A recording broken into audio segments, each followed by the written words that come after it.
মো, কলম দুটো যে নিয়ে এসছিস না রে বাবা, খুব ভালো খুব ভালো, এত সুন্দর লিখছে, দারুণ লিখছে।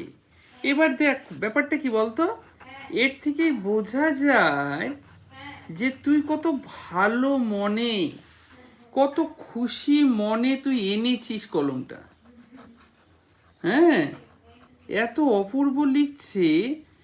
কেউ যখন কোনো কিছু নিয়ে আসে না, তখন যদি সেটা খুব ভালো হয়, তখন বোঝা যায় যে যে নিয়ে এসেছে সে খুব ভালো মনে আন্তরিকতার সঙ্গে জিনিসগুলো নিয়ে এসেছে।